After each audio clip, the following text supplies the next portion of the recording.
Hello world, I'm here to talk with you a little bit more about what I'm doing right now, and that's reading a new book, The 10 Times Rule. And this book I've already read once, and I took it upon myself to really want to move forward with diving into it and digging deep into what it's trying to have me do, understand it, live in it, breathe in it, and apply it. And so my way of doing this is kind of blogging or video blogging with you about it and what it means to me. And so right now, this first chapter is really all about how to develop this rule and apply it to your life, and what is it. So the 10-time rule is really all about being successful in life. And so often I get the question of, you've got everything going for you. You're a nurse, you teach dance, you enjoy yourself, you're healthy, you're fit. Why do you keep doing more? Why more? Why do you keep striving for more? And this chapter, which I didn't realize the first time I read it, is a prime example of why I do what I do. And so success, think of it like this. You think of breathing, right? You breathe in and out constantly.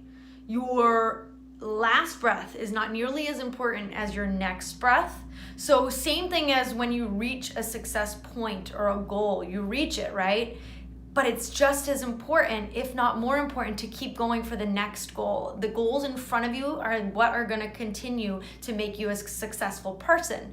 And so it's a lot about a lot like, for example, they make an example in this book about marriage. You love your husband on your wedding day, but you have to continue to keep working at it, because how you love your husband on your wedding day isn't going to continue for years and years and years on end. You need to continue working at it for a goal to continue and can continue to grow that.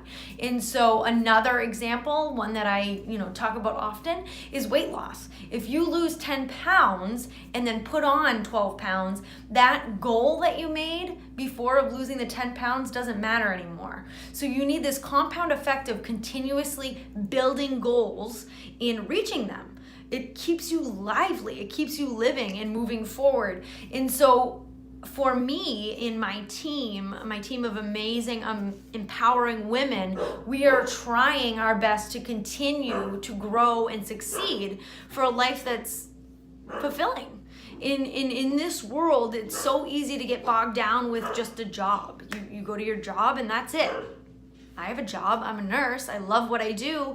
I find that I do pretty darn well at what I do, not to toot my own horn, but I have not really much more wiggle room of what to do with my career.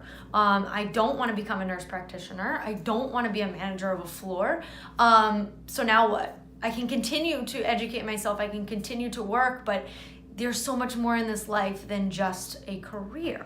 So how can you be more successful? How can you continue to grow? And that's why I do new things. I am constantly trying new things, and I'm, working towards building a life of my own vision, my own career of helping other people live healthier lives at home, not in a hospital. So for all of you, I hope that I inspire one of you that's listening. I hope that moving forward, you look at your life in a different lens of success. You deserve just as much success as I do. And moving forward with how I envision success, I think that I'm going to be looking at it in a different way, and knowing that I need to push that much harder. Just because I am successful now doesn't mean that I can be successful in 5 or 10 years. I need to continue to work at that. And the only way to do that is to continue setting goals and reaching goals, and not only just simple goals, but over the top extraordinary goals. That way, for example, in this chapter, it talks a lot about if you set a goal to make $10,000 versus a $1 million goal. If you fall short on those, what's going to feel better? what's going to feel like you did more for your buck. If you fall short of $1 million, you might make more than the $10,000 you were reaching for, right? So why wouldn't you set a goal of $1 million or $10 million, right? So think of that as, not only setting goals, but setting bigger goals, bigger, more accomplishing, fulfilling goals, because you're going to work that much harder. If you fall short, hey, you went for it.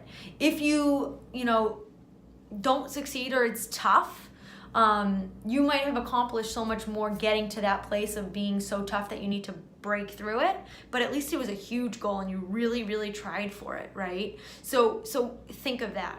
I hope that this is helpful. I will continue to keep sharing my journey about this book in each chapter that I'm reading, and I'm hoping that to reach out and help somebody do what I'm doing, living a life of my own. Maybe you're a nurse, maybe you're a dance teacher, maybe you're somebody that's just looking for a new career path, but I'm here and I want to help you. So reach out to me. You can go to my website, OliviaGrace.healthwellness, or you can follow me on Facebook, Olivia Grace Health and Wellness. That's my page. But also you can email me, and it's OliviaGrace.healthwellness@gmail.com, and I'll share this in the caption below. And I look forward to hearing from some of you, hopefully more than just one. And thank you. Have a great night.